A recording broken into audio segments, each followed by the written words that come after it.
तो अगर आप प्रॉपर्टी खरीदने का प्लान कर रहे हैं तो ये वीडियो आपके लिए है। Hello everyone, welcome to the tax show.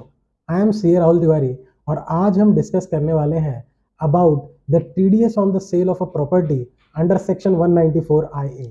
So whenever we buy a property जिसकी वैल्यू 50 लाख या उससे ज़्यादा की है तो हमें टीडीएस के प्रोविजंस एप्लीकेबल हो जाते हैं।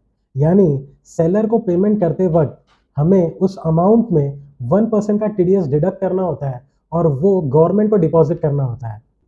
फॉर एन एग्जाम्पल, अगर हमने सेलर से प्रॉपर्टी खरीदी है 1 CR की तो हमें 1% यानी 1 लाख का टीडीएस डिडक्ट करके सिर्फ 99 लाख का पेमेंट सेलर को करना है और जो 1 लाख का अमाउंट हमने टीडीएस डिडक्ट किया है उसे हमें गवर्नमेंट को डिपॉजिट करना है। सेल अमाउंट हम कंसीडर कर रहे हैं ये इंक्लूसिव ऑफ ऑल चार्जेस होगी, यानी कोई क्लब मेंबरशिप की चार्ज आपसे ली गई है या फिर कोई एडिशनल मेंटेनेंस आपसे लिया गया है या पार्किंग की फीस आपसे ली गई है।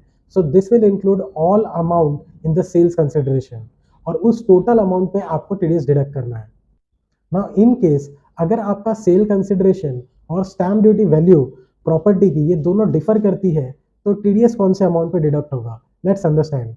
तो टीडीएस डिडक्ट होगा जो भी हायर अमाउंट होगा स्टैम्प ड्यूटी वैल्यू या सेल कंसिडरेशन में उस अमाउंट पर।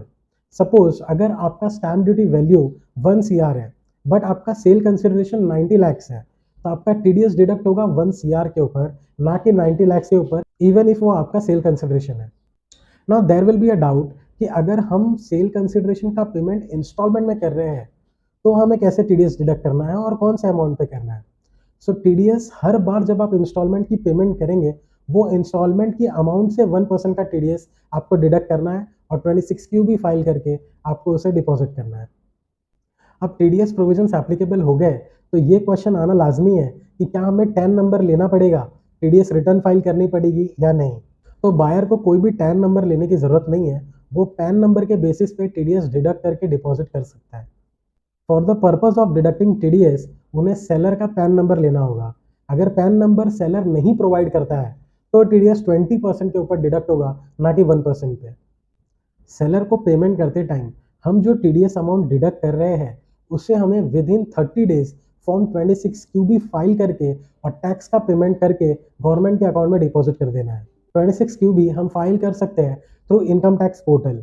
फॉर्म 26Q भी फाइल करने के 10 से 15 दिन के अंदर फॉर्म 16B का सर्टिफिकेट जनरेट हो जाता है जो हम डाउनलोड कर सकते हैं थ्रू ट्रेसेस पोर्टल, और ये 16B हमें इशू करना होता है to the seller so that he be aware कि उनका जो टीडीएस डिडक्ट किया वो गवर्नमेंट को डिपॉजिट हो चुका है और वो अपना इनकम टैक्स रिटर्न फाइल करते टाइम उसका क्लेम कर सकते हैं। ये टीडीएस के प्रोविजन हर बायर के लिए मैंडेटरी है अगर सेल अमाउंट 50 लाख या उससे ज़्यादा है।